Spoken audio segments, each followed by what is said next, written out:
আসসালামু আলাইকুম। আজ আমরা এই প্যাকেজিং ডিজাইনের ডাইলাইনটা শিখব এবং এটার 3D টা একটু দেখে নিন। এই যে এটা এটা ডাইলাইনটা আজকে আপনাদের শেখাবো। আপনারা এই ডাইলাইনটা শিখে আশা করি আপনাদের এই ভিডিওটা দেখলে এই ডাইলাইনটা শিখতে পারবেন, কোনো সমস্যা হবে না। আহ, আমি আপনাদের সাথে আছি জিক্রন। লার্নিং জিক্রন চ্যানেলের সবাইকে স্বাগতম। And Facebook page design mister online পেজে সবাইকে স্বাগতম। এখন আমরা এটার ডায়ালেটটা দেখব এবং এইখানে দেখেন এটার প্রত্যেকটার যে শেপ নেওয়া হয়েছে এটা প্রত্যেকটার একই সেন্টিমিটার, মানে 10 সেন্টিমিটার এটা নেওয়া হয়েছে। আমরা প্রত্যেকটাকে 10 সেন্টিমিটার নিয়ে কাজ করব। আশা করি আপনারা বুঝতে পারছেন। এটা লেন্থ উইথ হাইট, মানে এই এই জায়গার মধ্যে স্কোয়ার বক্স একটা, মানে এটার যে ইয়াগুলো শেপগুলো নিয়েছে প্রত্যেকটা স্কোয়ার। ওকে, আমরা তাহলে এখন আজকে আমরা এই প্যাকেজিং ডিজাইনটা শিখব। আর এটার কিন্তু মানে স্কোয়ার সাইজ, এটার প্রত্যেকটা 10 সেন্টিমিটার করে আমরা রেক্ট্যাঙ্গেল নিব। আচ্ছা, আমি একটা এই পেজটাকে আমি একটা কপি করে নিলাম। নেওয়ার পর আহ, এগুলাকে আমি সবগুলাকে ডিলিট করে দিলাম। ওকে, ঠিক আছে। আর এটাকে আমি এখানে রাখলাম। এখন আমি এখান থেকে 10 10 একটা রেক্ট্যাঙ্গেল নিলাম। বাট নেওয়ার পর এটা নিলাম, নেওয়ার পর আমার এখান থেকে আমি এন্টার করে 0 0 করে আমি 10 দিলাম। এখন প্রিভিউতে দিব। প্রিভিউতে দেওয়ার পর এটা পাথ টু পাথ বসছে এবং আমি এটাকে 1 2 3 4 5 6 1 2 3 4 5 6 7 8 1 2 3 4 5 6 7 8 9টা কপি করলাম। করার পর এটাকে আমি একটু এদিক নিয়ে আসবো। আচ্ছা, আমি এটা রিপিটেড একটু ইয়াটা বাড়াই দিলাম। এটাকে সিলেক্ট করলাম। করার পর এটাকে ধরলাম, ধরে আমি এটাকে 2.5। ওকে, এখন আমি এটাকে একটু নিচে নিয়ে আসি।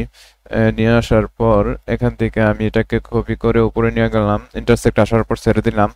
দেওয়ার পর আমার এখন এই এই যে এখানে যে হোল্ডিং বা হোল্ড হয়েছে বা ক্রেজিং হয়েছে, এটার কাজ করব। তাইলে এখানে এটার কাজ করার সময় এটাকে আমি সেন্টার পয়েন্টে নিলাম। ওকে, নেওয়ার পর আমি এখান থেকে পেন টুল নিলাম, এখানে ক্লিক করলাম, এখানে ক্লিক করলাম, সেন্টার পয়েন্টে ক্লিক করে সরি এখানে ক্লিক করলাম।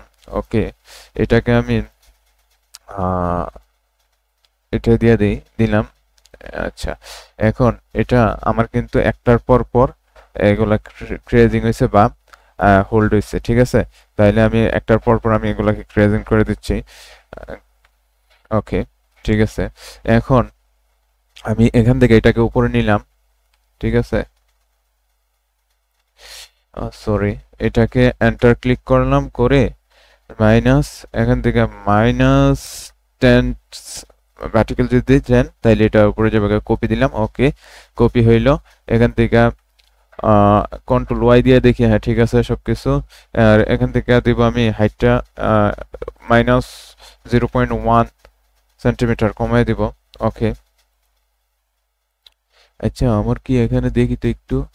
ও আচ্ছা, এখানে সমস্যাটা হচ্ছে কি, এটাকে আমি এখানে গেলাম, যাওয়ার পর এটাকে সিলেক্ট করলাম, করার পর এটাকে আমি এখান থেকে দিব, ঠিক আছে। এই যে নিচে বটম থেকে আমি এটাকে দিব। আচ্ছা, এখন এটাকে 9 হইল। এখন আমি কন্ট্রোল ওয়াই দিয়ে আবার গেলাম, যাওয়ার পর একটা 5 সেন্টিমিটার, সরি 5 সেন্টিমিটার। আর এখানে দেখবে আমাদের 0 একটা লাইন নিলাম, নেওয়ার পর এটাকে আমি 2 সেন্টিমিটার করে দিয়ে আমি এটাকে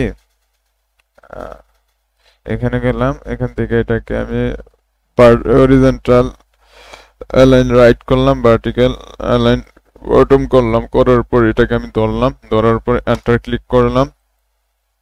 -5 করলে প্রিভিউতে দিলে এটা ওকে দিলাম। ওকে, তাহলে এটাকে আমি ধরলাম, ধরার পর এখান থেকে এটাকে আমি এই জায়গায় রাখলাম। ঠিক আছে, রাখার পর আমি এখন এটাকে আবার ধরবো। ওকে নিলাম। ঠিক আছে, এখানে দেখি তো কন্ট্রোল ওয়াই দিয়া। ওকে, এটা ঠিক আছে। এটাকে আমি এন্টার ক্লিক করলাম, 10 কপি করলাম, আর এটাকে আমি এখান থেকে করে দিব 2.5। ওকে, এবং এখান থেকে করে দিব -202। ঠিক আছে, এখন এটাকে আমি রাউন্ড করে দিব ধরে, এটাকে আমি এখান থেকে রাউন্ড করব 1 ওকে সেন্টিমিটার। আমার প্রায় মোটামুটি কাজ কমপ্লিট। এটাকে আমি ফালাই দিই, দিয়ে সেরা এখন আমি এটাকে ধরলাম, এতটুকু ধরলাম, ধরে রাইট ক্লিক করলাম, রাইট ক্লিক করে ট্রান্সফর্মে গেলাম, ট্রান্সফর্মে যায় সেরা এখানে রিফ্লেক্টে দিলাম, হরিজন্টাল হরিজন্টাল দিয়ে কপি করলাম। কপি করার পর এটা আছে কত এখানে 22.5, তাইলে এখানে, আর এটা আছে 10, তাহলে আমি এখানে এন্টার ক্লিক করে এখান থেকে 32.5 করে দিলে আমার এটা একবারে বসে যাবে। ওকে, এই দেখেন এই লকটা হচ্ছে এটা, এটাকে আমি যে একটু করলাম, এটা হচ্ছে মাঝখানেরটা, আর এটা হচ্ছে এই দুইটা। এটাকে আমি একবারে ইয়ে করে বুঝাই দিই। আশা করি বুঝতেছেন আমি কি করছি এতক্ষণ। আচ্ছা, এটার কালারটা আমি একটু চেঞ্জ করে দিই যাতে আর একটু ভালোভাবে বুঝতে পারেন। এই দেখেন,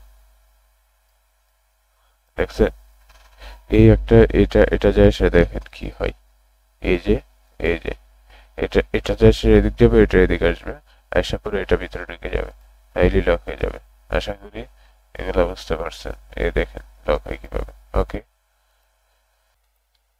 ওকে, আমাদের এই ডাইল্যান্ড এখান থেকে এখন আমরা ক্রেজিং এবং ব্লেড এবং আমরা কি যা বলেন blade creasing and cutting mark write করব। তাহলে আমি এখান থেকে এখানে আমি এখন আউটলাইন করলাম, আউটলাইন করার পর এখান থেকে রেড কালারটা দিলাম, দেওয়ার পর এটাকে 250 করে দিলাম বোঝার জন্য। এখানে আনগ্রুপ করলাম, এগুলাকে সবগুলাকে সিলেক্ট করলাম, এটাকে সিলেক্ট করলাম, এটাকে সিলেক্ট করলাম। ওকে, আর এটাকে সিলেক্ট করলাম, এটাকে করলাম, এটাকে করলাম, এটাকে করলাম, আর এটাকে করলাম। ঠিক আছে, এটাকে করে আমি যে কোনো কালার দিতে পারি। এখান থেকে দিয়ে দিই, গ্রিন কালার দিয়ে দিলাম। ওকে, এখানে গ্রিন কালার দেওয়ার পর এখানে এগুলাকে আমি ক্যাপ এবং কর্নার রাউন্ড করে দিব এবং ডেল দিয়ে দেবো 4। ঠিক আছে, এখন সবগুলাকে ধরবো, সবগুলাকে সিলেক্ট করলাম, করার পর এগুলাকে ক্যাপ করে দিই এবং এগুলাকে গ্রুপ করলাম, কন্ট্রোল সি দিয়ে কপি করলাম, কন্ট্রোল এফ দিয়ে পেস্ট টু ফন্ট করলাম, করার পর এখানে দিব 30 এবং এখানে অবজেক্ট থেকে দিব এখানে এক্সপ্যান্ড দেওয়ার পর এখন আমি ডিভাইডে যাব, ডিভাইডে যাওয়ার পর এখন ইউনিট দিব। ওকে, ইউনিট দেওয়ার পর এখন আমি এখান থেকে একটা কালার নিয়ে নিই, কালারটা নিব ব্লু নিলাম। ওকে, আমার এখানে এটাই ডাইলাইনটা কমপ্লিট হলো। আশা করি সবাই এটা বুঝতে পারছেন। সবাইকে ধন্যবাদ। আসসালামু আলাইকুম ওয়া রাহমাতুল্লাহি ওয়া বারাকাতুহু।